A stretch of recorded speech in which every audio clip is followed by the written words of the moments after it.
Assalamualaikum warahmatullahi wabarakatuh. A'udzu billahi minasy syaithanir rajim. Bismillahirrahmanirrahim. Alhamdulillahi rabbil alamin wassalatu wassalamu ala asyrafil anbiya'i wal mursalin sayyidina Muhammadin wa ala alihi wa sahbihi ajma'in. سبحانك لا علم لنا إلا ما علمتنا إنك أنت العليم الحكيم ولا حول ولا قوة إلا بالله العلي العظيم رب اشرح لي صدري ويسر لي أمري واحلل عقدة من لساني يفقه قولي وسدد لساني واهد قلبي بحق نبيك محمد صلى الله عليه وسلم. اللهم أغننا بالعلم وزينا بالحلم وأكرمنا بالتقوى وجملنا بالعافية. نوينا التعلم والتعليم والتذكر والتذكير والنفع والانتفاع والإفادة والاستفادة والحث على التمسك بكتاب الله وسنة رسوله صلى الله عليه وسلم ودعاء إلى الهدى والدلالة على الخير ابتغاء وجه الله مرضاته وقربه وثوابه سبحانه وتعالى آمين يا رب العالمين. Kitab Ad-Durrus Tsamin ke surat 44 baris 14 daripada bawah. وقال الشيخ المصنف رحمه الله تعالى ونفعنا الله بعلومه وبعلومكم وبعلوم مشايخنا في الدارين آمين يا رب العالمين. Kata pengarang Al-Syeikh Daud bin Abdullah Al-Fatani rahimahullahu ta'ala, demikian lagi segala sifatnya dan iaitu barang yang menunjukkan atas makna yang terlebih di atas zatnya, maka ia seperti asma' jua. Jadi sambung perbahasan berkaitan dengan nama-nama Allah Subhanahu wa ta'ala dan sifat-sifat Allah Subhanahu wa ta'ala, yang mana kedua-duanya itu qadim, azali, tidak ada permulaan baginya. Jadi kita sudah selesai perbahasan berkaitan dengan nama-nama Allah Subhanahu wa ta'ala, yang mana kita mengatakan wajib beriktikad nama-nama Allah Subhanahu wa ta'ala itu qadim, dengan makna sejak azali dalam pengetahuan Allah Subhanahu wa ta'ala, dan Allah Subhanahu wa ta'ala sudah kehendak sejak azali nama-namanya begitu. Jadi bukanlah nama-nama Allah itu baru diletak ataupun baru disebut ketika mana ada makhluk Allah Subhanahu wa ta'ala. Jadi sekarang sambung pula perbahasan berkaitan sifat Allah ta'ala. Dia nak kata sifat Allah Subhanahu wa ta'ala itu qadim, azali. Maka dia kata demikian lagi segala sifatnya sifat Allah Subhanahu wa ta'ala. Demikian lagi maksudnya sama dan serupa macam nama Allah Subhanahu wa ta'ala. Nisbah sama-sama qadim, sama-sama bukan baharu. Dua-duanya itu tidak ada permulaan. Dua-duanya itu bukannya baharu. Maka dia ta'rifkan sedikit sifat yang dimaksudkan di sini.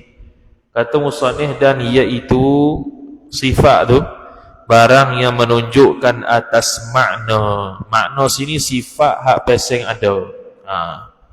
Jadi kita dah belajar dah pada beberapa sesi lepas. Jadi sifat itu bila kata sifat makna, maksudnya sifat ma'ani.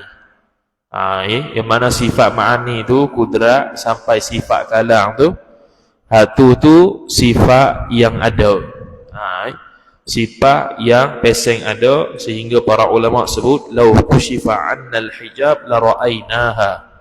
Kalau Allah Subhanahu wa taala membukakan hijab, maka Allah Subhanahu wa taala kita dapat nampak zat dia serta sifat-sifat ma'ani yang ada pada zat Allah. Cuma hakikat dapat tahu dan dapat melihat sifat Allah tu lagu mana, wallahu a'lam. Tak tahulah tu. Tu akan datang lepas kita mati. Kemudian dia kata dia itu barang yang menunjukkan atas makna yang terlebih di atas zatnya, zat Allah Ta'ala. Itulah merujuk kepada sifat ma'ani secara khusus. Jadi sifat ma'ani ini sifat yang ada pada zat Allah Ta'ala, dan dia itu menunjukkan benda yang lebih atas zat, bukan benda yang sama dengan zat. Jadi sifat Allah Ta'ala bukan sama dengan zat, dan sifat Allah Ta'ala bukannya terkeluar daripada zat. Bahkan sifat Allah Ta'ala itu ada lagi pula, ada di zat Allah Subhanahu wa Ta'ala. Macam contoh hitam. Hitam tu sendiri ada hitam tu, dan zat kita pun ada. Jadi hitam kalau kita tu ada di kita, maka hitam tu tidaklah berada dan keluar daripada zat kita. Dan hitam itu sendiri bukannya zat kita. Jadi zat kita tu lain, hitam tu lain. Hitam tu sifat kita, zat tu diri kita. Jadi dua-duanya itu dua benda yang berbeza. Cuma yang hitam tu dia melazimi ataupun berada di zat kita. Begitulah sifat ma'ani Allah Subhanahu wa taala. Kemudian dia kata maka ia sifat Allah seperti asma' juga, seperti nama-nama Allah juga. Nama-nama Allah sama dengan sifat, nisbah sama-sama qadim. Bukan nak kata nama itu sifat, sifat itu nama, bukan. Nama dan sifat itu sama dari sudut kedua-duanya qadim. Kedua-duanya tidak baharu. Kedua-duanya tidak ada permulaan. Maka dua tu dia panggil serupa. Maka terhenti. Jadi dia nak bagi tahu kata kok mana serupa ni antara nama-nama Allah Ta'ala dengan sifat-sifat Allah Subhanahu wa Ta'ala. Maka dia kata maka terhentilah atas izin daripada syarak jua. Jadi seperti mana kita dah bahas dulu, nama-nama Allah Subhanahu wa taala perlu kepada Quran dan hadis sebut. Barulah kita boleh sebut kata itu nama Allah Taala. Kalaulah nama tersebut tidak disebutkan dalam Al-Quran, tidak disebutkan dalam hadis Nabi sallallahu alaihi wasallam, maka menurut majoriti ulama tidak boleh kita menamakan Allah Taala dengan nama tersebut. Tak boleh. Bahkan mestilah kita namakan nama Allah Ta'ala sesuai dengan apa yang telah disebutkan dalam Al-Quran. Walaupun nama yang kita nak letak tu nama yang bukan menunjukkan kekurangan pada Allah. Bahkan nama tersebut ialah nama yang layak bagi Allah Subhanahu wa Ta'ala. Jadi para ulama tidak membenarkan ataupun menurut syarak tidak membenarkan kita manusia ni meletakkan nama Allah yang tak diletakkan dalam Al-Quran ataupun mana-mana hadis Nabi sallallahu alaihi wasallam. Sama jugalah sifat-sifat Allah.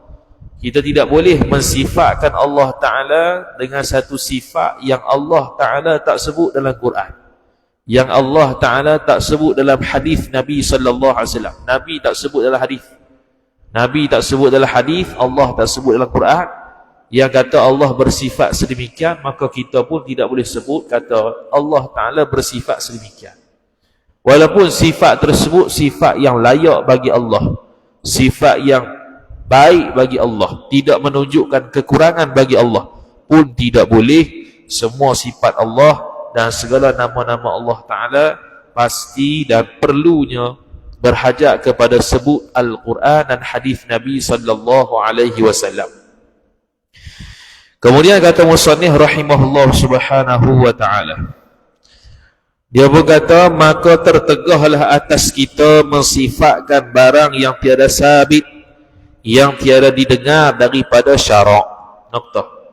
Jadi tertegah makna hukum dia tidak boleh, ataupun kita kata haram lah. Haram menamakan sifat Allah Ta'ala ataupun mensifatkan Allah Ta'ala yang tak sabit, yang tak disebutkan dalam Al-Quran dan hadis Nabi Sallallahu Alaihi Wasallam. Jadi sifat-sifat Allah Ta'ala ni banyak. Sebab tu sifat 20 yang kita belajar tu ialah sifat yang disebut dalam Al-Quran dan hadis Nabi Sallallahu Alaihi Wasallam.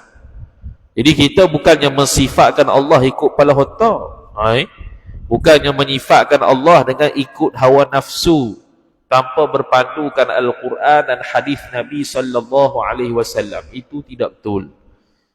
Itu kesalahan yang teruk lah. Jadi kalau orang yang mendakwa kata orang yang belajar sifat 20 ini tidak mengambil daripada Al-Quran dan hadis, tidak betul. Kalau dia katakan bahawasanya dia ambil semata-mata akal, apatah lagi menuduh kata dia diambil daripada falsafah, itu lagilah jauh. Kalau falsafah, maka falsafah, puak-puak falsafah semua beriman dengan Allah belaka dah. Semua beriman dengan Allah Subhanahu wa Ta'ala. Adakah jadi begitu? Adakah puak-puak falsafah semua beriman dengan Allah Subhanahu wa Ta'ala? Jawabannya tidak. Jadi sifat 20 diambil daripada Al-Quran dan hadis Nabi Sallallahu Alaihi Wasallam. Kemudian ulama memperpanjangkan perbahasan tu kerana ada banyak kemusykilan-kemusykilan, syubhat-syubhat, kekeliruan-kekeliruan yang berkaitan dengan akidah, yang berhajat kepada jawapan, supaya umat Islam terjaga daripada akidah yang sesat, terjaga daripada akidah yang kufur, terjaga daripada akidah yang menyeleweng dan yang menyebabkan ibadat kita tidak sah, ataupun ibadat kita sah tapi tidak diterima Allah Subhanahu wa Ta'ala kerana kita ada dosa yang lebih banyak dari sudut akidah, kerana kita berpegang dengan akidah yang salah. Maka hendaklah kita hafazkan sama' daripada Quran. Sama' tu bukan pendengaran. Sama' tu ialah dalil sam'i, dalil hak peseng dengar daripada Al-Quran dan hadis Nabi Sallallahu Alaihi Wasallam. Jadi dia kata kita ni kena hafal daripada Al-Quran dan hadis Nabi Sallallahu Alaihi Wasallam. Jadi adakah wajib kita menghafal Al-Quran ataupun hadis Nabi SAW yang berkaitan dengan sabit sifat Tuhan? Jawapannya tak perlu. Tidak perlu sampai tahap wajib, tak perlu. Kalau dia tu nak hafal, silalah. Tapi kalau dari sudut keperluan hafal tu, dari sudut wajib, tak wajib pun. Sebab dalam akidah ni kita ada dua dalil. Pertama, dalil sam'i. Dalil sam'i inilah dalil Al-Quran dan hadis Nabi Sallallahu Alaihi Wasallam. Yang kedua dia panggil dalil aqli, dalil akal. Dalil akal ini kita buat untuk kita kuatkan lagi dalil yang berkaitan dengan Al-Quran dan hadis Nabi Sallallahu Alaihi Wasallam. Bukannya dibuat-buat. Supaya kita beriktikad, kita berkeyakinan terhadap Allah dan Nabi Sallallahu Alaihi Wasallam, bukan sekadar kerana sebut dalam hadis, bukan sekadar kerana sebut dalam Al-Quran. Bahkan memang betul berlaku berdasarkan kaedah akal pun boleh berlaku sedemikian. Jadi dia menguatkan lagi Al-Quran, hujjah Al-Quran dan hujjah hadis Nabi Sallallahu Alaihi Wasallam. Maka sebab itu terbitnya perbahasan hukum akal. Mustahil pada akal, wajib pada akal, harus pada akal. Jadi benda itu benda yang bukannya direka-reka, bahkan itulah fungsi akal untuk membezakan mana betul mana tidak. Jadi contohnya kalau kita buat contohnya 1 tambah 1 sama dengan 2. 1 tambah 1 sama dengan 2. Hak tu sebab apa jadi 2? Sebab wajib pada akal mesti terima kata 2. Tak boleh 3. Dia panggil wajib yang tanpa perlu kepada dalil. Memang peseng 2 dah kalau 1 tambah 1 sama dengan 2. Tak boleh 1 tambah 1 sama dengan 1. 1 tambah 1 sama dengan 3, 4, 5. Tak boleh. Walaupun buat tesis PhD sekalipun, tak boleh kata 1 tambah 1 sama dengan 3. Sebab akal kita tidak boleh terima 1 tambah 1 selain daripada 2. Tu dia panggil akal kita ni boleh berfikir benda yang betul, dan mana yang betul, mana yang salah. Sebab itu orang yang sudah berakal dipanggil sebagai orang mumayyiz, orang yang dapat bezakan yang baik dan buruk, orang yang dapat bezakan api dan susu, orang yang dapat bezakan bahaya dan selamat. Itu orang yang berakal. Sebab itu kalau orang yang bermaksiat kepada Allah Subhanahu wa taala, ketika itu kurang akal dia. Kerana bila seorang itu berakal dengan akal yang sempurna, pasti dia tidak memilih maksiat yang menyebabkan dosa kepada Allah Subhanahu wa taala. Jadi ketika itu dia kurang akal dia ketika dia buat maksiat. Kalau dia itu orang yang berakal sempurna ketika ingin buat maksiat, pasti dia tidak akan memilih untuk buat maksiat kepada Allah Subhanahu wa taala. Kemudian kata dia, maka kita namakan iaitu nama sifat yang kita namakan tu seperti sifat sabur. Jadi sabur ni nama Allah Ta'ala, nama Al-Asma'ul Husna. Lagi pula dia sifat yang merujuk kepada sifat Allah Subhanahu wa Ta'ala. Sabur ni kalau kita terjemah Maha Sabar. Maha Sabar ni kalau kita faham sabar dari sudut makhluk manusia ni lah. Sabur ni Maha Sabar. Sabar ni maksudnya kita ada perasaan untuk menahan diri daripada marah. Itu sabar. Itu secara mudah lah. Satu perasaan yang dapat menahan diri daripada marah ketika ditimpa sesuatu. Jadi Allah Subhanahu wa taala bukan ada perasaan. Perasaan-perasaan tu hak peseng makhluk, peseng manusia, peseng baharu, bukannya peseng ketuhanan, bukannya peseng Allah Subhanahu wa taala. Jadi sifat sabur itu walaupun dia dia membawa kepada kekeliruan, dia membawa kepada kemusykilan. Adakah sabar itu dengan makna Allah Ta'ala mempunyai perasaan? Seperti mana kita sebut Allah Ta'ala marah, adakah dia mempunyai perasaan? Bukan. Jadi kita kena takwil sifat-sifat Allah ataupun nama-nama Allah yang mana kita kalau sebut akan memberikan kemusykilan kepada baharu, kemusykilan kepada makhluk. Maka sebab itu para ulama mentakwilkan Maha Sabar di situ ialah Allah Subhanahu wa taala. Apabila umat dia ataupun hamba dia membuat maksiat, dia tidak segera mengazabkan. Dia tidak segera mengazabkan, menimpa bala kepada orang tersebut. Itulah dia panggil sabur. Allah Subhanahu wa taala Maha Sabar. Dan syakur. Syakur ni Maha bersyukur. Allah Ta'ala bersyukur ke siapa? Allah Ta'ala ada syukur ke siapa-siapa ke? Sebab syukur ni biasanya berlaku kepada seseorang yang mendapat nikmat. Makhluk ni kalau dapat nikmat, dia bersyukur. Bersyukur ni pula ada dua lah. Yang kita peseng, kita fahamnya syukur. Istilah tasawufnya ialah menggunakan anggota badan yang Allah beri kepada yang sepatutnya. Kita menggunakan mata untuk melihat Al-Quran, untuk melihat alam, untuk melihat jalan raya nak ke masjid. Itu kegunaan mata yang Allah Ta'ala beri. Tangan pula Allah Ta'ala beri untuk kita ni memegang Al-Quran, memegang kitab, memegang benda-benda halal, bukannya haram, bukannya najis. Itu kegunaan dia. Jadi kalau kita guna benda yang sepatutnya, maka kita sudah bersyukur kepada Allah Ta'ala. Allah Ta'ala memberikan kaki untuk pergi ke masjid, untuk elak daripada kemudaratan, untuk mengelak daripada kemalangan, supaya kita dapat jalan dengan selamat dengan menggunakan kaki, bukannya menggunakan kaki ke arah maksiat. Jadi itu sudah bersyukur kepada Allah Subhanahu wa taala dengan nikmat kaki. Jadi adakah Allah Ta'ala Maha bersyukur di sini? Allah Ta'ala mensyukuri nikmat seseorang yang bernama Tuhan yang diberikan kepada Allah? Bukan. Jadi maha syukur yang dimaksudkan di sini banyaklah. Antaranya ialah Allah Subhanahu wa taala memberikan nikmat kepada hamba-hamba dia yang taat, memberikan rezeki yang luas kepada hamba-hamba dia yang beriman dengan Allah Subhanahu wa taala.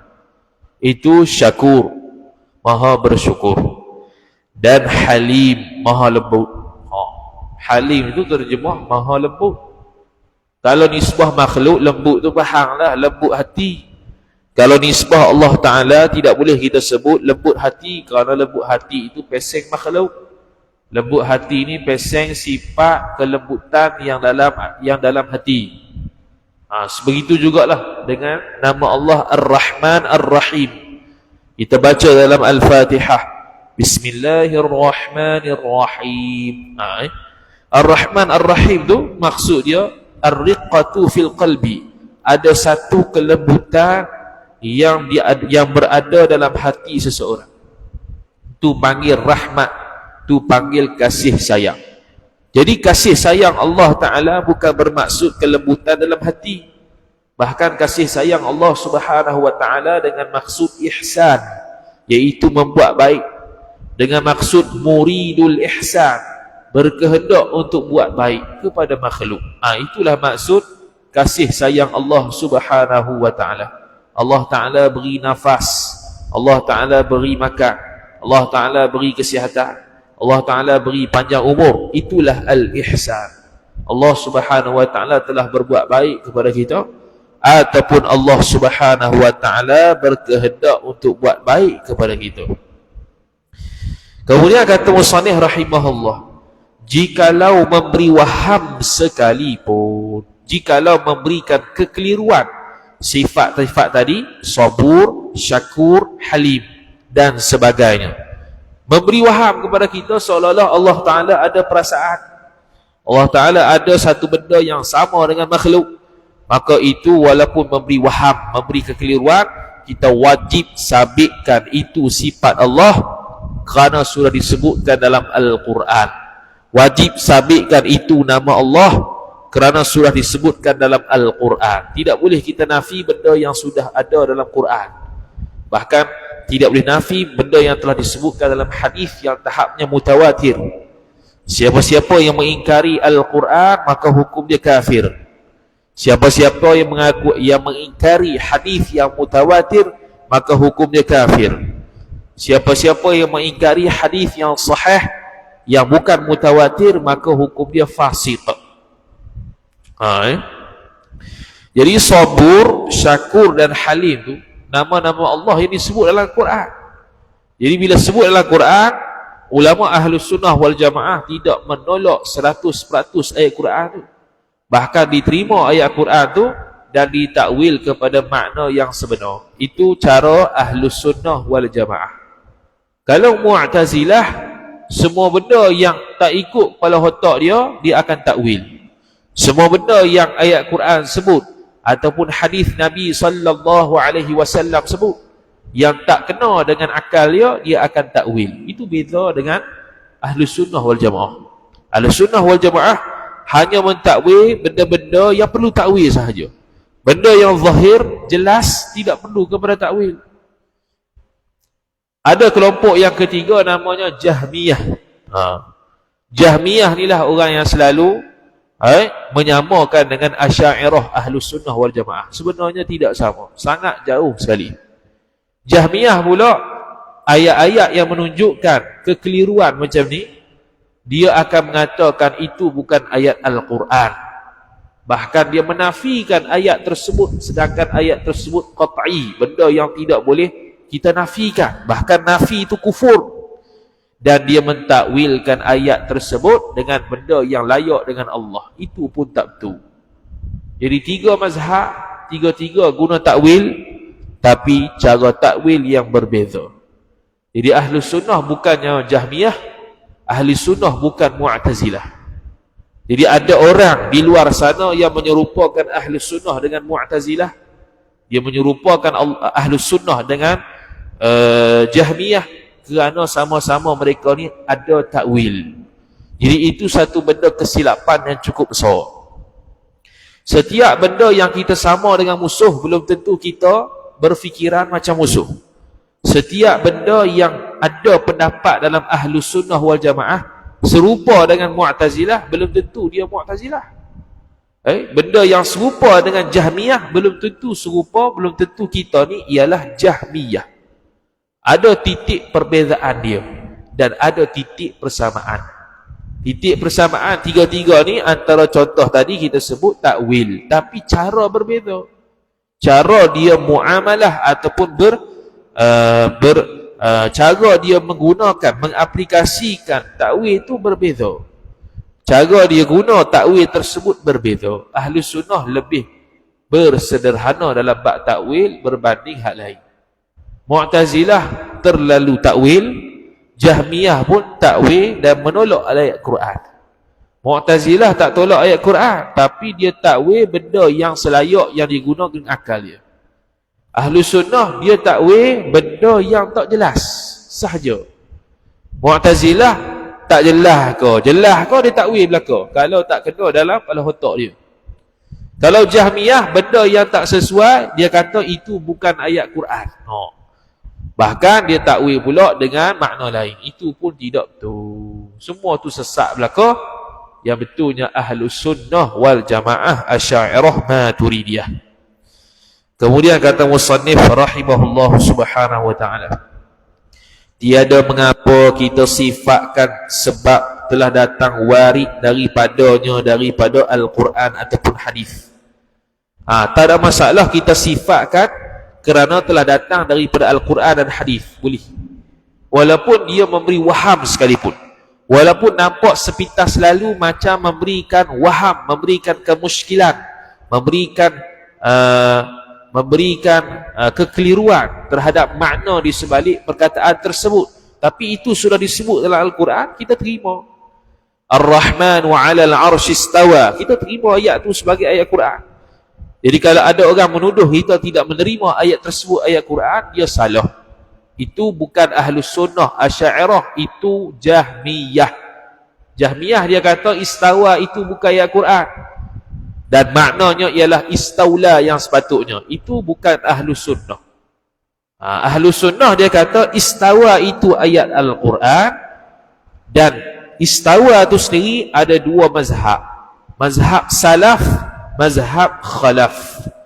Mazhab salaf dia terima segatuh-gatuh itu adalah istawa, maksudnya wallahu a'lam, tak tahu.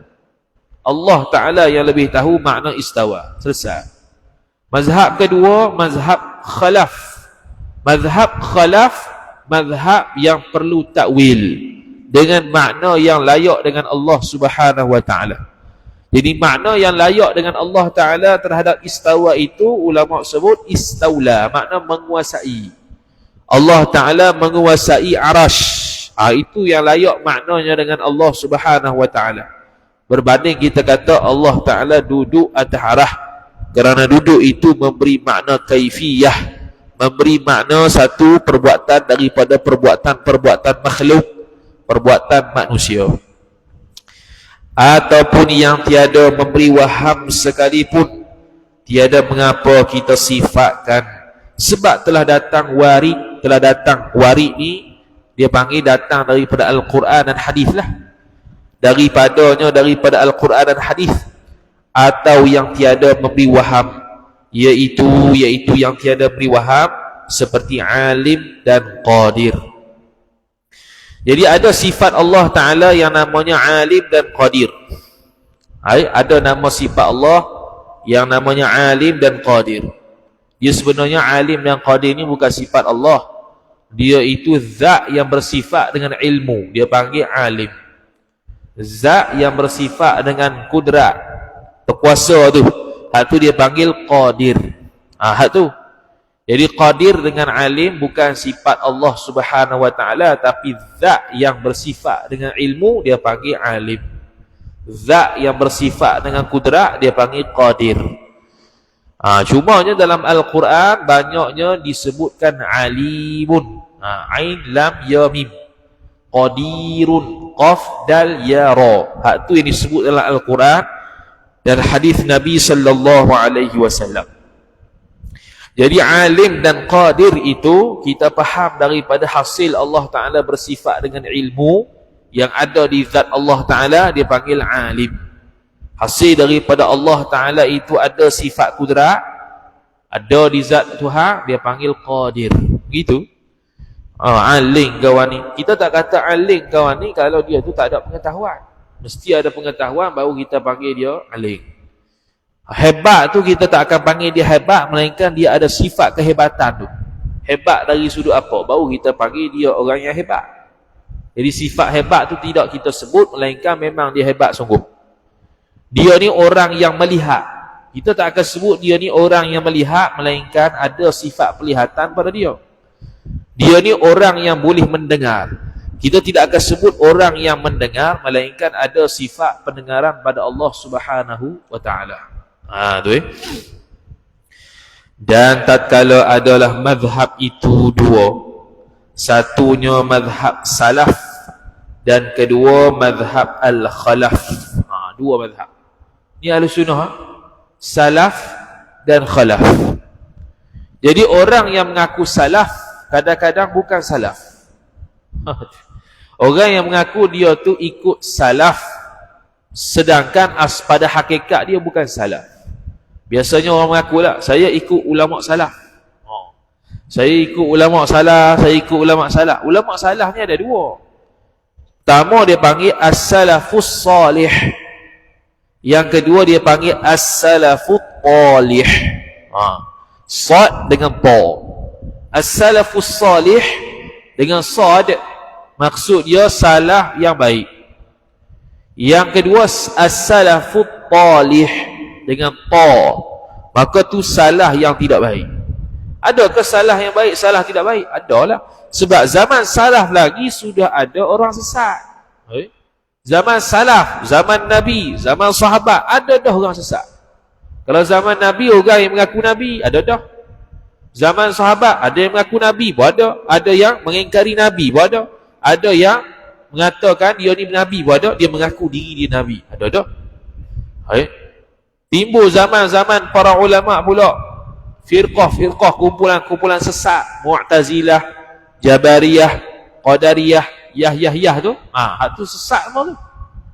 Ini tu berlaku pada zaman bila? Zaman salaf dah. Jadi ada zaman salaf ketika itu dia ulama, tetapi pandangan dia tidak dipakai kerana salah menurut apa yang diiktikad dan dipegang oleh Nabi sallallahu alaihi wasallam. Walaupun dia dalam peringkat salaf, dia itu berada pada tahun bawah 300 tahun. Salaf ni maksudnya bawah 300 hijrah. Mana antara 300 hijrah tu dia duduk di situ, maka dia panggil salaf. Maka orang yang duduk zaman salaf, yang ada kitab, yang ada karangan kitab, belum tentu pandangan dia itu diterima oleh para ulama jumhur. Sebab itu kita perlu kepada bimbingan ulama yang mutaakhirin, ulama yang akhir-akhir ni. Dia dah tapih habis dah. Pandangan-pandangan yang tak betul di kalangan salah dia tak ambil. Pandangan-pandangan yang betul di kalangan salah dia ambil.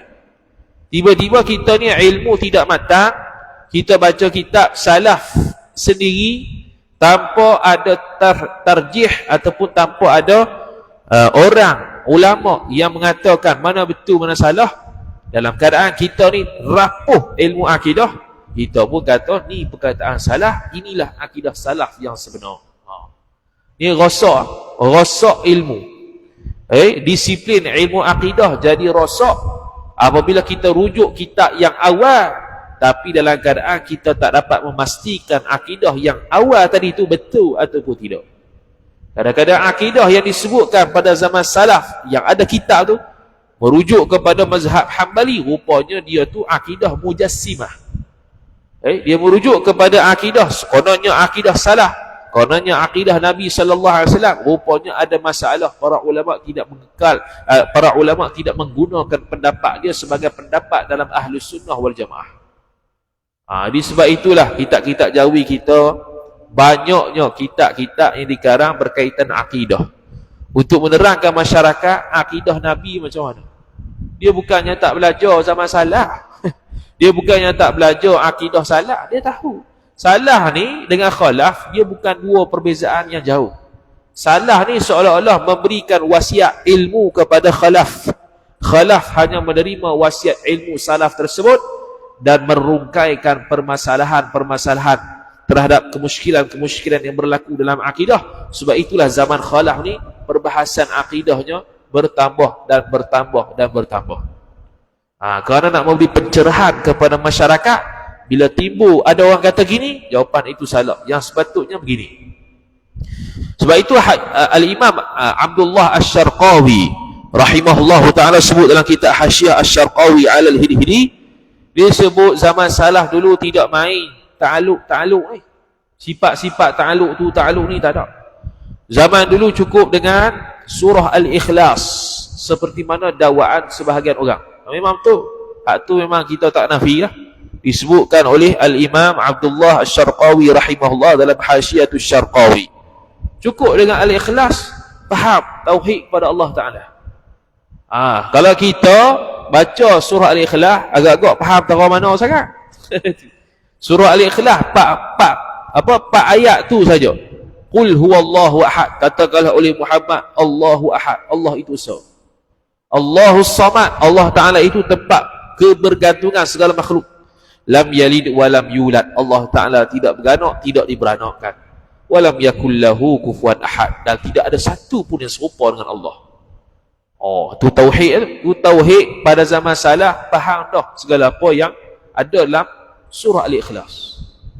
Tiba-tiba kemusykilan berlaku. Tak sama dengan Allah ni lagu mana? Dia mari. Tak sama dengan Allah ni kok mana Boleh tak kita kata Allah Ta'ala ni ada tangan tak serupa dengan makhluk? Tak sama juga. Tengok. Boleh tak kita kata Allah Ta'ala tu duduk atas arah tapi tak serupa makhluk? Kan tak serupa tu. Bolehlah Allah duduk. Jadi timbul kemusykilan begitu. Siapa nak jawab kalau bukan ulama Ahlus Sunnah wal Jamaah?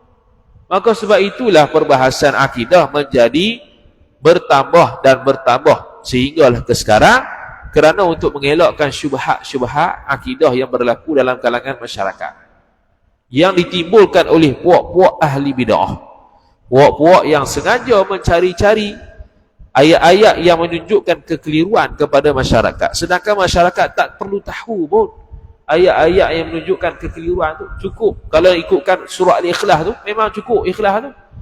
Tapi disebabkan ada kemusykilan itulah, maka tok guru kita, alim ulama kita hak Melayu ni mengambil inisiatif, mengambil satu pengajian khas cara untuk belajar tauhid yang namanya sifat 20. Yang namanya sifat 20, supaya akidah yang kita pegang berkaitan dengan Allah, berkaitan dengan Rasul, betul berdasarkan apa yang dipegang oleh Nabi sallallahu alaihi wasallam dan apa yang dipegang oleh para sahabat Nabi sallallahu alaihi wasallam. Para sahabat Nabi sallallahu alaihi wasallam pun ada juga takwil. Dia bukan semuanya tafwid. Tafwid ni serah makna pada Allah. Dia ada juga yang takwil. Ada juga yang takwil, memindahkan makna kepada makna yang layak bagi Allah Ta'ala, yang layak dengan konteks ayat Al-Quran itu. Maka sebab itu dia kata di sini, tak kala adalah mazhab itu dua, satu mazhab salaf dan kedua mazhab al-khalaf, pada barang yang disebutkan di dalam Quran dan hadis yang memberi waham, yang memberikan kekeliruan bagi menyerupai dengan yang baru, memberi kekeliruan yang mana ayat tu seolah-olah macam baru, macam makhluk. Maka telah menyebutkan ia Imam Ibrahim Al-Laqani dengan kata Imam Ibrahim Al-Laqani, wa kullu nassin awhamat tashbiha awilhu aw fawwid wa rum tanziha. Jadi ini dipanggil matan Jauharatut Tauhid. Biasanya orang pondok belajarlah kitab ni ya. Orang yang belajar agama biasa belajarlah kitab ni, Jauharatut Tauhid dan syarah dia. Jadi Syekh Daud Al-Fatani rahimahullah dia nukil sedikit sebahagian daripada matan Jauharatut Tauhid. Dia pun sebut, wa kullu nassin awhamat tashbiha awilhu aw fawwid wa rum tanziha. Dan tiap-tiap nas Quran. Jadi nas maksudnya apa yang Allah sebut dalam Quran. Nas tu makna sebutan firman Allah Ta'ala. Ataupun hadis. Nas hadis maksudnya apa yang disebutkan oleh Nabi sallallahu alaihi wasallam. Yang mewahamkan ia tiap-tiap nas Quran dan hadis itu akan serupa dengan yang baru. Ada nas, ada Al-Quran dan hadis. Kalau kita tengok makna dia tu macam serupa makhluk. Contoh kalau kita terjemah Ar-Rahman wa 'alal 'arsy istawa. Dia sakit akan bawa satu-satu ayat Quran yang menunjukkan waham, yang menunjukkan kekeliruan macam baharu. Ar-Rahman wa 'alal 'arsy istawa. Allah Taala itu duduk atas arah. Jadi diterjemahkan istawa dengan makna duduk. Jadi itu memberi makna waham, memberikan kemusykilan makna makhluk, memberikan kemusykilan makna Al-Quran tersebut kepada bahwasanya Allah Ta'ala itu boleh duduk macam kita. Jadi itu salah satu penyerupaan dengan makhluk. Maka sebab itulah ulama ada dua mazhab dalam bab ni. Pertamanya mazhab salaf, yang kedua mazhab khalaf. Contoh beri waham seperti menunjukkan ada berjihah. Berjihah ni berarah. Ada ayat Quran yang menunjukkan kalau kita ni baca ayat tu, kita terjemah, tengok-tengok, nampak macam Allah Ta'ala ni ada arah. Seperti firmannya Allah Ta'ala, yakhafuna rabbahum min fawqihim. Mereka takut, tu ada terjemah tu, takut mereka itu manusia akan Tuhan mereka itu daripada atas mereka itu. Fawqahum, Allah Ta'ala ada atas ke? Ayat Quran sebut yakhafuna rabbahum min fawqihim. Mereka takut dengan Tuhan mereka yang berada di atas mereka. Jadi atas-atas ni kalau kita orang awam tak belajar bahasa Arab, kalau terjemah begitu, atas mana atas ni? Tak ada dah atas lain. Atas makna literal. Literal atas tu makna atas ni benda yang berada di atas kepala, ataupun benda yang berada tinggi di kepala, dia panggil atas. Benda yang berada meninggi di atas kepala, dia panggil atas. Kalau kita duduk terbalik, kita duduk atas siling, maka atas kita ni ialah bawah kita sekarang. Sebab benda yang atas ni benda yang meninggi di atas kepala, tu dia panggil atas.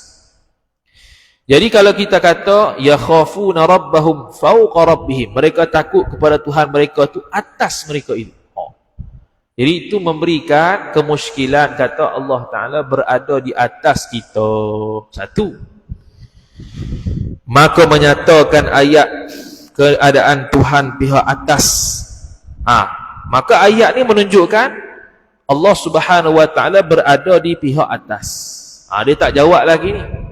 Macam mana kita nak selesaikan masalah ni? Dia akan jawab pada minggu depan.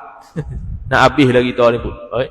Dia akan bawa ayat-ayat Al-Quran, dan apa ayat Quran tu memberikan kemusykilan kepada kita seolah-olah macam makhluk. Dia akan bawa satu-satu. Ni salah satu ayat yang menunjukkan memberikan kemusykilan kepada arahnya Allah Ta'ala. Allah Ta'ala ada arah. Jadi itu mustahil ke atas Allah Subhanahu Wa Ta'ala. Kerana arah-arah ni pastilah sama dengan makhluk, kerana kita ni berarah dengan sesuatu. Nisbah kita duduk dengan kipah, kita boleh ada di depan kipah, kita boleh berada di kanan kipah, kiri kipah, belakang kipah, atas kipah, bawah kipah. Boleh berlaku. Jadi Allah Ta'ala mustahil sedemikian. Wallahu subhanahu wa ta'ala a'lam. A'udhu billahi minasyaitanir rajim. Bismillahirrahmanirrahim.